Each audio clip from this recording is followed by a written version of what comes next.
Kesiapsiagaan Lembaga Lebuh Raya Malaysia LLM dan Syarikat Konsesi Lebuh Raya berada pada tahap terbaik bagi hadapi peningkatan trafik bersempena Aidilfitri. Menteri Kerja Raya Datuk Seri Alexander Nantalinggi berharap LLM dan syarikat konsesi terlibat untuk melaksana tanggungjawab sebaiknya bagi memastikan keselamatan pengguna. Beri taklimat tadi oleh PLAS dan juga LLM, tahap kesiapsiagaan memang kita pastikan dia dari tahap yang terbaiklah.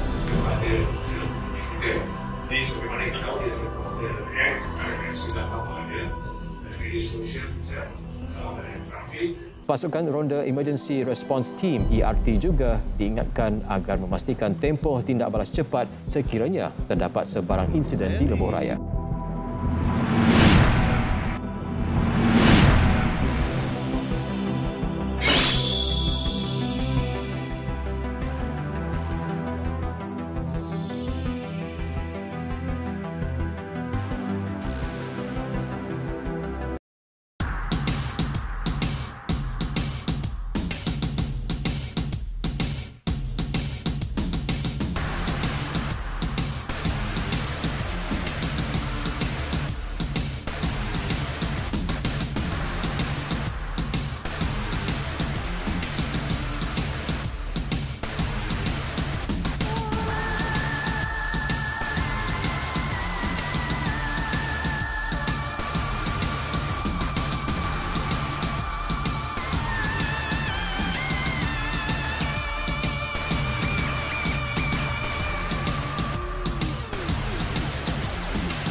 Assalamualaikum dan selamat petang.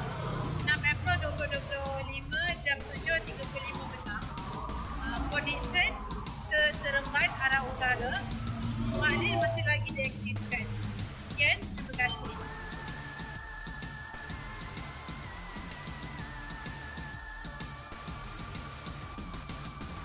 Aliran trafik di kebanyakan lebuh raya mulai sesak. Kami menjangkakan hari ini merupakan hari antara yang akan mencatatkan rekod perjalanan tertinggi, sekitar 2.7 juta kenderaan yang akan menggunakan lebuh raya utama.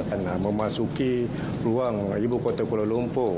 Pihak LLM dan syarikat konsesi sudah tentunya lebih bersedia untuk menguruskan lonjakan pengurusan trafik. Untuk menyediakan beberapa inisiatif.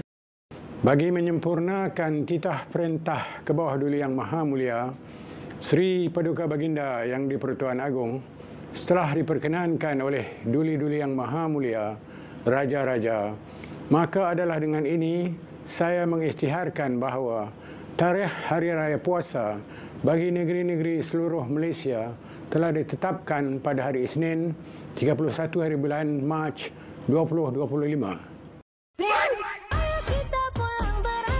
Ya ayo sayang, selamat syawal bersama-sama. Jumpa semua yang lama tak jumpa. Meriah lain macam sayang. Ya iya sayang, maaf zahir dan batin sayang. Saya pun sama, janji sambut syawal bersama. Jumpa semua yang lama tak jumpa. Meriah lain macam.